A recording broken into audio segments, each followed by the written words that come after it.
છેલ્લા 8-10 દિવસથી વડિયા વિસ્તારમાં 2 પંપ છે, એની અંદર ડીઝલની શોર્ટેજ છે. એટલે દિવસ રાત સુધી ખેડૂતો આવનારી ખરીફ પાકની સિઝન માટે જોઈતા ડીઝલ માટે દિવસ રાત લાઇનમાં ઊભા રહે છે. છતાંય 20 કે 25 લીટર ડીઝલ મળે છે અને સરકાર એવા બણગા ફૂંકે છે કે ડીઝલ ને પેટ્રોલનો પૂરતો જથ્થો છે.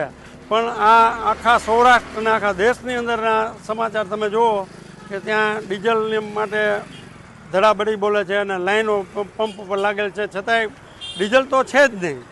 લાઈન લાગી છે, ડીઝલનું વિતરણ તો ચાલુ જ નથી. આ સરકારની પોલ છતી કરે છે. સરકાર પોતે આ બાબતે નક્કર પગલાં લઈ અને તાઇફાઓ બંધ કરી અને જરૂરિયાત માટે ખેડૂતોને આવનારી ખેતી બચાવવા માટે ડીઝલનો પૂરતો જથ્થો મળે એ માટે પ્રયાસ કરે એવી સરકારને વિનંતી. ખાલી વડિયા વિસ્તારમાં નહીં, સમગ્ર ગુજરાતમાં આવી શોર્ટેજ ચાલી રહી છે.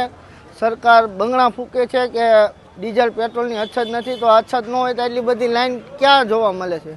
અછત ન હોય તો એટલા બધા સમગ્ર ગુજરાતના ખેડૂતો વેપારીઓ કેમ હેરાન થાય છે? સવારના 9 વાગ્યાના લઈને અત્યારે અહીંયા 7 વાગ્યા આવ્યા, ખરા તડકાના લાઇનમાં ખેડૂતો વેપારીઓ બધા ઊભા છે, તો એમને ઊભા છે. અછત ન હોય તો આ ડીઝલ પેટ્રોલ ક્યાં છે?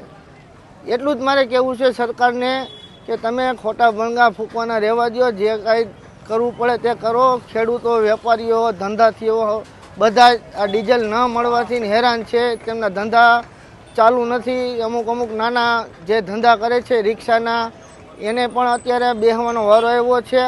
કાંઈક એવું નિર્ણય લ્યો કે આ સરકાર કે આ વેપારીઓને ખેડૂતોને ફાયદો થાય એવી જ અમારી નમ્ર વિનંતી.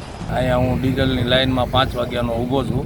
તો સરકારને એવી અપીલ કરું છું કે ડીઝલનું કાંક આ સોલ્યુશન અમને આપે. આ 5 વાગ્યાના અમે અપીલ કરીએ છીએ અને હેરાન થઈએ છીએ કે લાઈન જોઈ તો 50 થી 60 70 જણાની વાહે લાઈન છે, બધા બપોરના હેરાન જ થાય છે.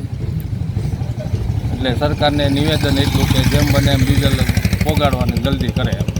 હજુ સુધી તમે અમારી ચેનલને સબસ્ક્રાઇબ નથી કરી તો અત્યારે જ ન્યૂઝરૂમ ગુજરાતને સબસ્ક્રાઇબ કરો. ફેસબુક અને ઇન્સ્ટાગ્રામ પર ફોલો કરો.